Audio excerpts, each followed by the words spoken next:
చేతబడి చేస్తున్నారని చెప్పేసి ఒక కుటుంబంలో 5గురిని తగలబెట్టేశారు. ఇది క్రైమ్ అవేర్నెస్ ఛానల్లో ఇవ్వాలి కానీ డివోషనల్ ఛానల్ ఇస్తారని మీరు అంటారా? ఎస్, అలా కొంతమంది అనొచ్చు. బట్ నేను క్లారిటీ ఏమిస్తానంటే, మూఢనమ్మకాలు అన్నవి అవి భక్తికి భయంకరమైన ప్రతిబంధకాలు.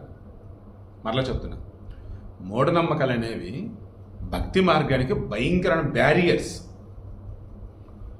దేవుడున్నాడు అన్నది నిజం. ఇదిగో ఈరోజు గుడికి వెళ్తేనే దేవుడిని కరుణిస్తాడు అన్నది మూఢనమ్మకం. అలా ప్రతి మతంలో కూడా నేను చెప్తా. అలాగే ఈ మూఢనమ్మకాలు అన్నదానికి సంబంధించి పీక్స్ అన్నప్పుడు క్షుద్ర పూజలు, చేతబడులు, బాణామతులు.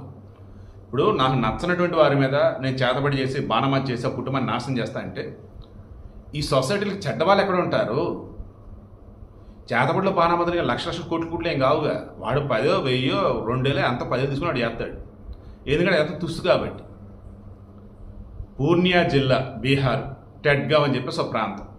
ఓ ఫ్యామిలీలో ఒక కుర్రాడు చచ్చిపోయాడు. ఆ ఊర్లో ఇలాగే ఊహించిన విధంగా కొంతమంది చనిపోతున్నారు రీసెంట్గా. దీనికి కారణం ఎవరు అన్నప్పుడు అక్కడ ఒక ఫ్యామిలీ ఉంది. అందులో ఒక ఆమె చేస్తుందని చెప్పేసి ఎవడో చెప్తే అవునా కాదని చెప్పేసి క్రాస్ చెక్ చేసినప్పుడు ఆ ఇంట్లో కొంచెం అనుమానాస్పదంగా ఏవో అవన్నీ పూజలు గీజలు కనపడ్డాడు. ఇక అంతే, పంచాయతీ పెట్టారు, పంచాయతీ దగ్గర పట్టుకొచ్చారు. ఆ ఫ్యామిలీలో సోను అనే 12 సంవత్సరాల పిల్లడు తప్పించుకున్నాడు. మిగతా 5గురిని చిన్న పెద్ద అన్న తేడా లేకుండా ఘోరాతి ఘోరంగా పంచాయతీలోనే తగలబెట్టేసి తీసుకెళ్ళి ఆ ఊరు బయట ఉన్న చెరువు దగ్గర వేసేసారు బాడీని. ఆ సోను అనే పిల్లడు పోలీసు దగ్గరికి వెళ్ళిపోయి జరిగింది మొత్తం చెప్పాడు. వాళ్ళు డాగ్స్ పనులు పట్టుకొని వచ్చారు. చివరికి వెళ్ళి ఆ ఊరు చెరువు దగ్గర గుర్తుపెట్టారు. ఎవరంటే ఊరిలో ఉన్నారు. ఇప్పుడు ఆ ఊరు మొత్తాన్ని తీసుకెళ్ళి జైల్లో వేయాలా, లేదు ఊరు పెద్దలనా, ఎవరనే? అసలు ఆ బీహార్ ఏంటో దీని అమ్మ జీవితం అనకూడదు కానీ సారీ, డివోషన్ వర్డ్ యూజ్ చేసి తప్పలేదు నాకు. ఇంత దారుణం ఏంటండి అసలు అది? మొన్న నకిలీ పోలీస్ స్టేషన్, అంతకుముందు బ్రిడ్జిని లేపుకెళ్ళారు, అంతకుముందు రోడ్డు లేపుకెళ్ళిపోయారు. ఒరే అది బీహారా లేదన్నప్పుడు వేరే గ్రహం మీద ఉన్నటువంటి ఏరియారా బాబు అసలు అది? ఈవెన్ ఇక్కడ ఉన్న బీహార్లో ఎవరన్నా దగ్గర తీద్దామన్నా వాళ్ళతో కాసేపు ఫ్రెండ్లీగా ఉందన్న భయం వేస్తుంది తెలుసా? అంత భయంకరంగా ఉన్నారేంటి బీహార్లో అసలు వాళ్ళు? ఇంత మూర్ఖంగా, ఇంత ఫూలిష్గా.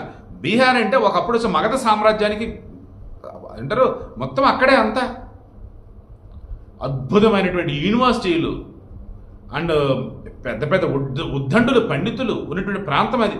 అది ఈరోజు ఎంత దారుణంగా దౌర్భాగ్యంగా తయారైందంటారు బాబు అసలు.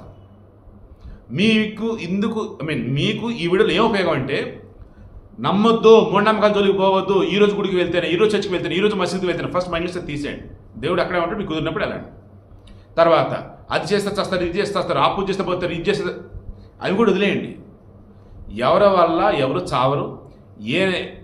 ఎవరో ఏదో పూజలు చేస్తే మీకేది కాదు. Please be practical.